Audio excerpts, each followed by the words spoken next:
मैं शहर में गांव में रहता हूं। अब आप सोच रहे होंगे ये कैसी बात हो गई, शहर या गांव। पर बात यह है कि सच ही ये है। मैं गांव में रहता हूं, पर यह गांव एक शहर के बीचों बीच बसाया था। आज से करीबन 3-4 साल पहले कलकत्ते शहर के बीचों बीच न्यू टाउन, जो अर्बन मेट्रोपोलिस माना जा सकता है, ऐसे एक जगह पे एक छोटा सा मॉडल गांव हम बसा रहे थे। 3-4 साल हो गई इस गांव को बसाते हुए। काफ़ी सारे लोगों की बहुत सारी प्रयास इसके पीछे गया, और एक कंक्रीट जंगल के अंदर एक ग्रीन ओएसिस सा बन गया था। और इस बीच कोरोना आई, कोविड-19 की डर आई। ये सब से हमारे गांव वाले कोई डरे नहीं, ना हम डरे, ना गांव वाले कोई डरे। आप देख पा रहे हैं पीछे कंक्रीट के जंगल है पीछे, और उसी के नीचे ये हमारा गांव बन रहा था। बहुत सारा प्रयास था, बना तो नहीं था अभी। एक गांव बसने में 100 साल लग जाते हैं, तो ये कुछ चंद 4 साल की प्रयास थी। पर इस बीच कल रात साइक्लोन आई। ये कुछ नाम भी दिया गया साइक्लोन को, इस नाम से हमें मतलब नहीं है, पर यह साइक्लोन का इतना तेज़, इतना शक्ति, इतना तूफानी इसका डिज़ास्ट्रस स्ट्रेंथ, ये हम सबको देखने को मिला। और आज पता चल रहा है कि गांव के लोग हमारे देश में, इंडिया में, जो भारतवासी है, जो गांव में रहते हैं, जो शहर में बस्तियों में रहते हैं, स्लम्स में रहते हैं, उनको क्या झेलना पड़ता है। क्योंकि इतना बड़ा साइक्लोन मैंने खुद अपने आप कभी झेला नहीं था, अपने ऊपर कभी झेला नहीं था। न्यूज़पेपर्स में पढ़ा करता था, शहर के लोग तो ऐसे ही करते हैं, मीडिया में देखते हैं, टीवी पे देखते हैं, पर अपने आप बसा के और उसको झेल शायद नहीं पाते हैं। तो ये एक बड़ा अनोखा एक्सपीरियंस रहा। सब तस्त हो गया है। हमारा स्टोर था, स्टोर का छत उड़ गया, स्टोर के अंदर जितने भी अर्जेंट कीमती सामानें थी वो गई। कीमती सामान मतलब पेपर्स, ऐसी चीज़ जो सूख जाएंगे, सूख के ठीक हो जाएंगे, ऐसे चीज़ तो खैर फिर ठीक हो जाएंगे। पेड़ पौधे जो गिर के ख़त्म हो गए। हम यहाँ नर्सरी बनाते थे, नर्सरी ऐसे ही कोविड के चलते ही बहुत ख़राब दिन चल रही थी। पर आप देख रहे हैं ये एक पौधा जो है, ये एक ऐसा पौधा जिसको हम मुंबई से लेके आए थे, और बड़ी बहुत नाजुक सा पौधा है। शुरू में बचाना मुश्किल होता है, बहुत इसको मतलब केयर के साथ इसको काफ़ी बड़ा किया था। अभी तो इतने मोटे मोटे डाल हो गए थे, देखिए। और इस लता को इस साइक्लोन ने ध्वस्त कर दिया। ये तो छोटी सी मामूली बात है। बहुत सारा ये हमारा ग्रीन टॉयलेट था, green hand wash area, green rest room area, वो ध्वस्त हो गया है। सारा मोस्टली ऑडिटोरियम पीछे है, वो भी ध्वस्त हो गया है। ऑलमोस्ट करोड़ों का नुकसान आप कह सकते हैं। पर इससे ये पता चल रहा है, मतलब करोड़ों का नुकसान इसलिए कह रहा हूँ कि छोटी छोटी बात है। देखिए ऐसा एक क्या है ना, गांव में जो लोग रहते हैं वो वहीं पे रहते हैं और सारा दिन कामकाज करते हैं, उसमें से गांव बस जाता है। पर यहाँ क्योंकि शहर के अंदर हम गांव बसा रहे थे, इसलिए एक छोटी छोटी चीज़ के लिए भी खर्चा होता था, लेबर लगती है। जैसे कि ये पॉट आप देख रहे हैं गिरा हुआ है, ये पॉट गिरा हुआ है, इसको सीधा करने में, अब तो मैं सीधा कर दे रहा हूँ, पर अदरवाइज़ शहर में लेबर जब इसको सजाते हैं, रखते हैं, इधर से उधर करते हैं, रोज़ पानी देते हैं, हर चीज़ के लिए लेबर खर्च होता है, उसका पैसा क्योंकि हम देते हैं इसलिए हमें पता है। अदरवाइज़ गांव के लोग कर रहे हैं, हम लोगों को समझ में नहीं आता है कि इसमें कितना श्रम जाता है। मटेरियल तो एक बात है, जब मानिए जैसे अपना शेड्स के ऊपर से फाइबर्स वो सब टूट गए, ये हो गए, तो ये इसका लॉस तो हुआ है। पर श्रम का जो लॉस है ये तो हमें समझ में आता है, because we have paid for the labour.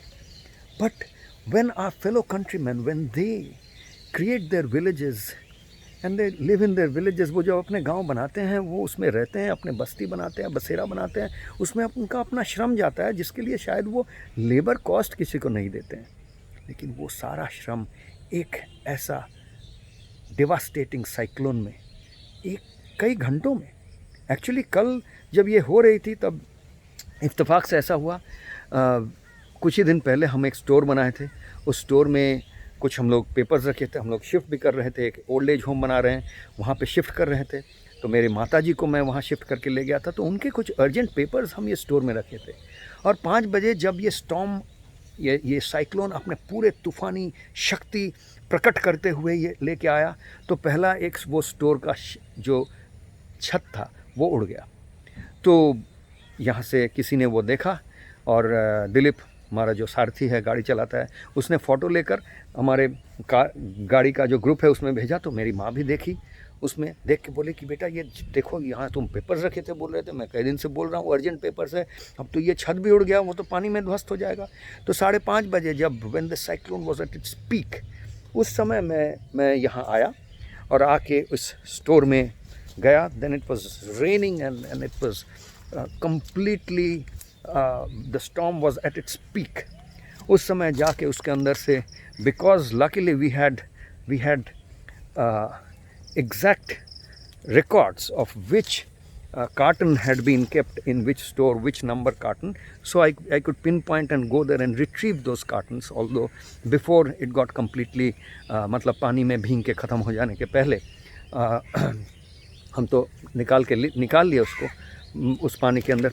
पर जब वो कर रहे थे तब मुझे समझ में आया कि when people who are living in these villages, in these slums and in the cities also, how जब वो अपने बसेरा बसाते हैं तो और ऐसा कुछ नेचुरल कैलामिटी होता है तो उनको क्या झेलना पड़ता है, what they have to go through, how they have to save everything that they want to save, what actually happens in a real sense, ये समझ में आया। पहले तो पेपरों में पढ़ा हूँ, न्यूज़ में देखता हूँ, देखिए उधर वो शेड दिख रहा है पीछे, जहाँ भी जाना भी इधर से नामुमकिन है बिकॉज पेड़ वगैरह गिर गया है।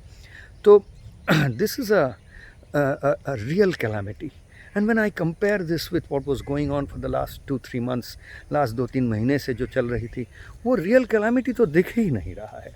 और सच बताऊँ, मुझे नहीं, मैं क्योंकि मिट्टी के साथ, लोगों के साथ जुड़ा हुआ हूँ, सब मुझे कह रहे हैं, मुझे पता नहीं नेता कहाँ बैठे हैं, उनको ज़मीन के साथ वो लगाव और वो संबंध और वो कनेक्शन कितने लोगों को है, क्योंकि नेता तो अक्सर गांव से निकल के नेता बनते हैं तो भी वो शहरीला बन जाते हैं, शहर में चले जाते हैं और फिर शायद आधा नाता ही कट जाता है। पर मैं जब इन लोगों के साथ जुड़ा हूँ, ये क्लियर है कि ये लोग मानते ही नहीं हैं और ये झूठ नहीं है, मानते ही नहीं है कि कोरोना एक इतना बड़ा, या कोविड-19 का जो भय या डर फैलाया गया, वो इतना बड़ा एक प्रकोप है, इतना बड़ा नेचुरल कैलामिटी है। शायद ऊपर वाले ने इस नेचुरल कैलामिटी को यहाँ पर इसलिए लाया सो दैट हमारे पास एक कंपैरिजन हो जाए कि नेचुरल कैलामिटी क्या होता है और इंसान का बनाया हुआ एक होक्स या एक कैलामिटी क्या होता है। अब क्यों ये होक्स है, क्यों ये झूठ है, ये तो समय बताएगा, क्योंकि अभी कुछ दिन पहले ही कुछ लास्ट वीक ही ICMR की गाइडलाइंस निकली है, the guidelines for how doctors are to write death certificates. ये गाइडलाइंस की डॉक्यूमेंट को आप एनालिसिस करें ICMR वेबसाइट से, उसमें से क्लियर हो जाता है कि हर इंसान जो मरेगा हमारे देश में इसके बाद, उनको उस गाइडलाइंस के हिसाब से अगर डेथ सर्टिफिकेट लिखनी हो तो उनको कोविड-19 से मरा हो ऐसा ही लिखना पड़ेगा स्टैटिस्टिकली। आप जाके डॉक्यूमेंट को एनालाइज करें।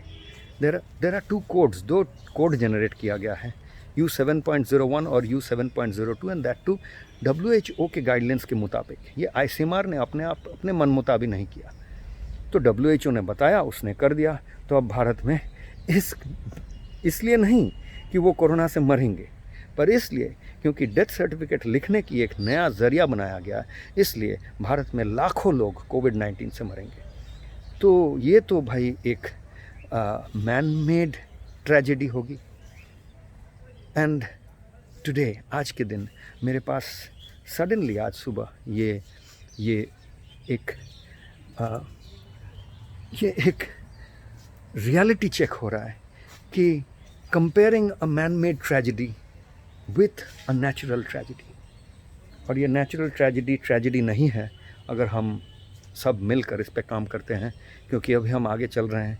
हमारे ये गांव में, इस गांव को जो हम बसा रहे थे, हम अब एक जगह से गुज़र रहे हैं जहां कुछ उतना डैमेज नहीं हुआ है, क्योंकि ये हाट एरिया है हम कहते हैं। पर इसका जो गेट है, इस गेट पे रोज़ सुबह every day this village starts exactly at sunrise every day. रोज़ सुबह सनराइज़ के समय, अगर आज जैसे 4:52 पे सनराइज़ थी, तो एग्जैक्टली एट सनराइज़ मैं शंख बजाता हूँ, गेट खुलती है, गेट हमारी, और वहाँ पे हम स्वच्छ भारत बनाने के लिए, स्वच्छ जगत बनाने के लिए हम सेग्रीगेशन करके, प्लास्टिक, सामने ही रोड है तो हम प्लास्टिक वगैरह जो रोड से लोग फेंकते हैं उसको हटाते हैं, थोड़ा साफ़ करते हैं, सिंबॉलिक पे 5 मिनट। उसके बाद हम सब मिलकर राष्ट्र के झंडा फहराते हैं। तो यही जो औपचारिकता है, यही जो एक संस्कार है, इसको पालन करने के लिए आज भी हम आगे जा रहे हैं। पर हमें दिखेगा कि राष्ट्र का झंडा कल साइक्लोन में एक्चुअली गिर गया है, और अब हम सब मिलकर उस झंडे को उठाएंगे तभी क्योंकि राष्ट्र आगे है। देखिए, आप सबको दिख रहा है, हमारे गांव के वासियों जो सब मिलकर इसको बनाए थे। और ये हमारा यहाँ इसी घंटे को बजा के, परितोष, ये धूपकाठी, ये अगरबत्ती हम जलाते हैं, इस घंटे को बजाते हैं, इसको बजा के शंख, इससे दिन शुरुआत होती है। चाबी हैं, इस चाबियाँ हम लोग गेट खोलते हैं। तो आप देखें, आदर्श थोड़ा कुछ देर कैमरा संभालेगा जब हम हमारे संस्कार को पालन कर रहे हैं। उसके बाद हम लोग एक साथ मिलकर, आपको यहाँ से दिखाता हूँ, आपको शायद दिख रहा है वहाँ देश का झंडा गिरा हुआ है। ये सिंबॉलिक है, ये एक प्रतीक है कि क्या हो सकता है जब अधर्म बहुत देश में आ जाता है, तो ऐसा ही होता है। लेकिन ये हमारा दायित्व बनता है कि इसको उठाएं, क्योंकि आज सब परेशान हैं। दिलीप जहाँ रहता है, दिलीप हमारा सारथी है, उसका छोटा सा कुटिया है इस गांव के अंदर, वो कल ध्वस्त हो गया। गोविंदो काकद्वीप में उसका ओरिजिनल घर है, यहाँ रहता है, उसका छोटा सा कुटिया बनाया हुआ था, वो भी ध्वस्त हो गया। और काकद्वीप में उसका जो घर है जहाँ पे उसका फैमिली है, कल के 5 बजे पूरा ख़त्म हो गया है। 5 बजे शाम को उसका काकद्वीप में उसका घर है, जहाँ पे उसका फैमिली है, वो घर ख़त्म हो गया। परितोष यहाँ पेड़ पौधे को संभालता है, हसनाबाद उसका बाड़ी है। कल के उसको फ़ोन नहीं लग रहा है, क्योंकि उसको पता नहीं चल रहा है घर में हुआ क्या है। কি হয়েছে?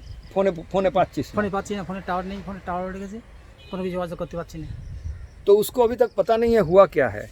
गया, दिलीप का घर गया में है, गया का रहने वाला हूँ, और मैं संघर्ष कर रहा हूँ मैं, क्योंकि मैं सारा दिन यहीं रहता हूँ, और इतना तूफान है, हम लोग बचाने का कोशिश किए हैं, लेकिन नाकाम हो गए, होने ही नहीं सका। तो इसी तरह से परितोष जो ये गांव को बनाने के लिए शुरू से लगा हुआ है, सारा कुछ काम करता है। अनूप है जो लकड़ी का काम करता है, कारपेंटर का काम करता है।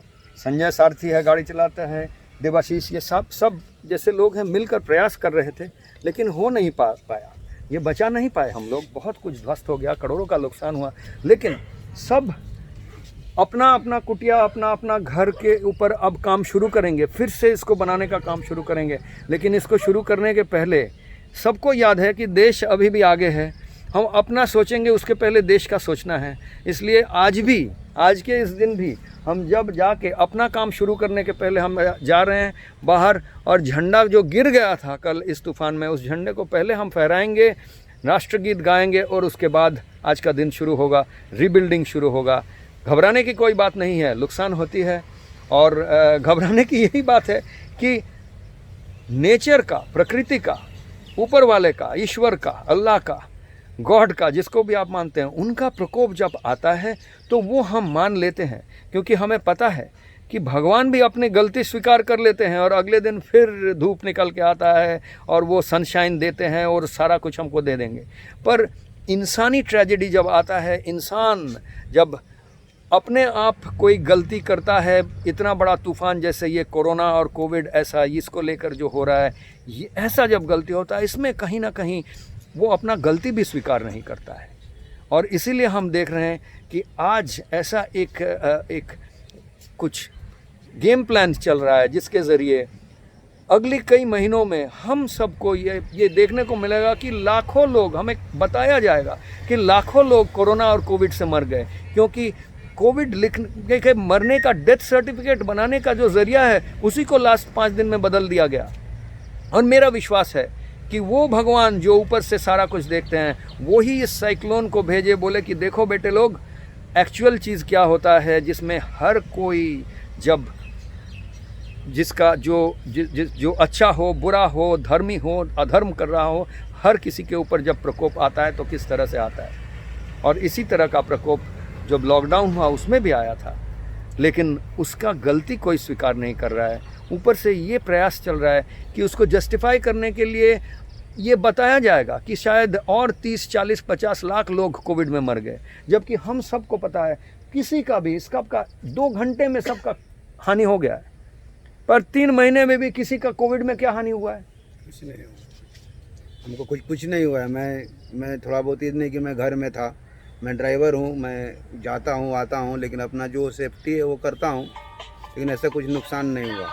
आप जितने लोगों को जानते हैं इनको सबको आप इनको कुछ नहीं विश्वास दिला सकते हैं। इनके मन में ये विश्वास बैठा हुआ है कि ये कोविड और कोरोना ऊपर वाले का दिया हुआ ट्रेजेडी नहीं था, क्योंकि इनके जान पहचान में कोई भी नहीं मरे।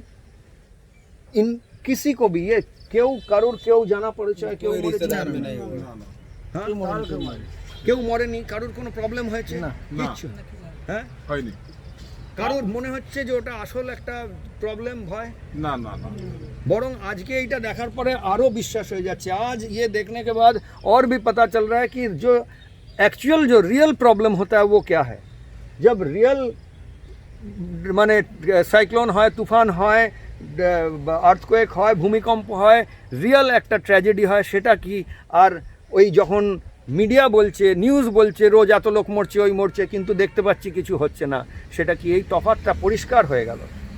তাই জন্যই বোধহয় এটা করা হয়েছে। যাই হোক, बाकी কথা পরে। आज के आदर्श, तुम थोड़ा कैमरा संभालोगे तो हम लोग अपना संस्कार को ख़त्म करके काम में लोग जुट जाएंगे।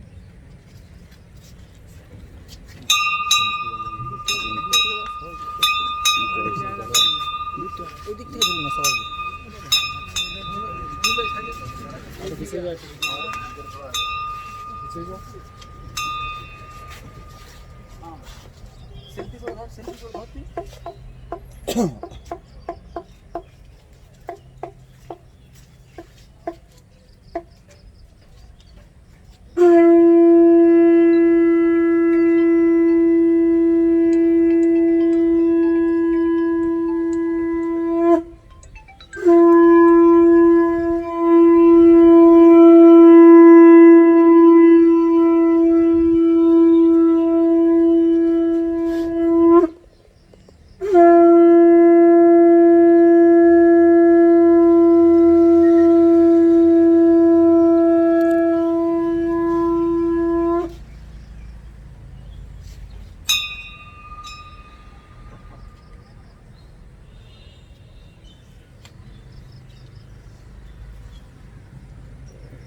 दिलीप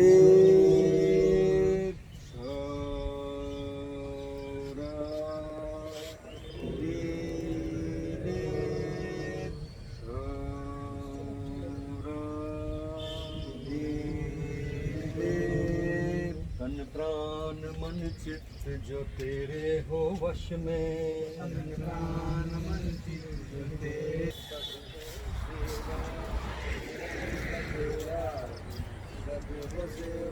जी लोगे जीवन के परमार्थ को, लोग जीवन के परमार्थ को, सौरा दिलीप प्रज्ञा प्रज्ञा कौशलम कौशलम साधना साधना।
ये झंडे को हम सुबह सबसे पहले आते ही इसी को देखे थे, क्योंकि यहाँ हम लोग रोज़ झंडा फहराते हैं, तो इसी को हम लोग देखे थे कि ऐसे करके गिरा हुआ है। तो सबसे पहला काम ये लगा था कि इसको फिर से ऊपर उठाना है।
यहाँ हमारा 2 झंडा रहता है हमेशा, एक देश का झंडा और एक और झंडा, वो भी कल तूफान में कम्प्लीटली एकदम टूट गया है। वो यूएन का झंडा है, यूनाइटेड नेशंस का।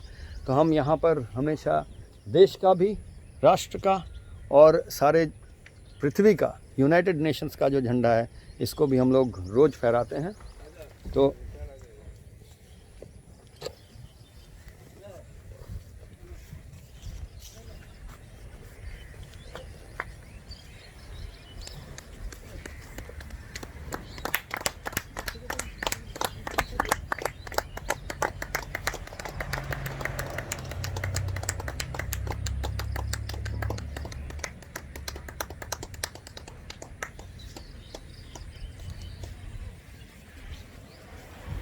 तूफान में वैसे झंडा गिर ही नहीं गया था, थोड़ा सा फट भी गया है, पर आदर्श थोड़ी देर बाद नया झंडा ला के हम लोग इसको रिप्लेस भी कर देंगे।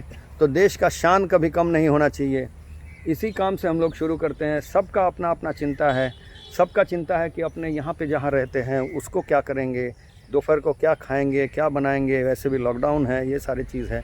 और अपने अपने घर में जहाँ गाँव हैं, जहाँ से आते हैं बहुत लोग, वहाँ कैसे रहेंगे, ये चिंता है। लेकिन उसके बीच में दिन शुरुआत करने के पहले आप देख रहे हैं कि सबको ये मन में एक चिंता है कि देश की चिंता पहले हो, उसके बाद देश संभलेगा तो हम सब संभल जाएंगे। तो चलिए पहले अब राष्ट्रगीत कर लेते हैं हम लोग, जैसा रोज़ करते हैं।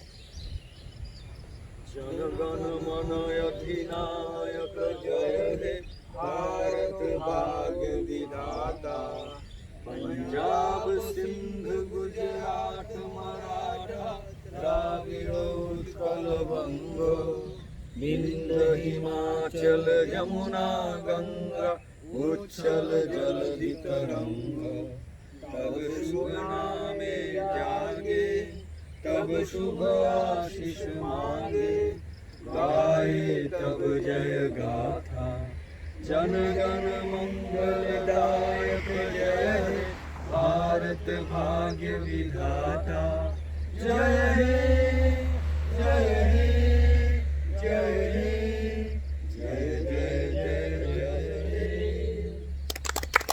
भारत माता की जय। भारत माता की जय। वंदे मातरम। वंदे मातरम। अब ये करते वक्त ये सब सोचते वक्त हमें याद रखना चाहिए कि भारत हमारा ये देश एक देश नहीं है। अब आप सोचेंगे बहुत सारे स्टेट्स है, बहुत राज्य है, इतने सारे देश के समान है, पर आपको याद दिलाना चाहता हूँ वो नहीं। उसके पहले ये समझना है कि भारत दो देश है, एक तो इंडिया और एंड भारत बहुत लोग कहते हैं। ये इंडिया है जो आप देख रहे हैं, ये बिल्डिंग्स में रहते हैं, दैट इज़ इंडिया। और इसमें एक तरह के लोग रहते हैं, एक मनसा के लोग रहते हैं। और देयर इज़ अनदर भारत जो कि गांव में बसता है और शहरों में, बस्तियों में, स्लम्स में बसती है। बॉम्बे के 61%, मोर देन 60% लोग स्लम्स में बसते हैं। कलकत्ते में 30 से ज़्यादा % लोग स्लम्स में बैठते हैं। मैं शहरों की बात कर रहा हूँ। और गांव तो है ही। तो ये गांव और स्लम्स में बस रहने वाले लोग एक अलग देशवासी है, एक अलग देश है। आप ज़्यादातर लोग जो शायद इस वीडियो को देख रहे हैं, जो ऐसे बिल्डिंग्स में रहते हैं, आपके लिए वहाँ पर जाना बहुत मुश्किल है। आप बड़े आसानी से अमेरिका, यूरोप कहीं भी जाके बस सकते हैं। लेकिन आपको कहा जाए कि एक गांव में, भारत के अपने देश के एक गांव में या एक स्लम के अंदर जाके बस जाइए जहां आपके देश के ज़्यादातर लोग रहते हैं, तो आपके लिए बहुत मुश्किल हो जाएगा, क्योंकि आप दूसरे देश के बासिंदा हैं। आप मेरी बात को समझिए। दूसरे देश मतलब मेटाफोरिकली स्पीकिंग, प्रतीकी तौर से। पर और उल्टा भी सही है। इन लोगों को जो यहाँ पे बसते हैं, इनको बोला जाए कि फट से जाके अपार्टमेंट में बस जाए, तो उनको भी उतना ही दिक्कत होता है, क्योंकि उनको एक रहन सहन का तरीका अलग है, बहुत समय लगता है वहाँ एडजस्ट होने में। तो ये दो देश है। तो जब हम राष्ट्रगीत गा रहे हैं, तो हमें याद रखना चाहिए कि हम किस देश की राष्ट्रगीत गा रहे हैं। बात यह है कि हम दोनों देश का मिला हुआ राष्ट्रगीत गा रहे हैं। सच ये है कि इंडिया और भारत एक ही है, लेकिन इसको एक बनाने के लिए हम सबको समझना है, हम सबको एक दूसरे की नज़दीक आना है। शायद यहाँ पे कहीं हम चूक जाते हैं।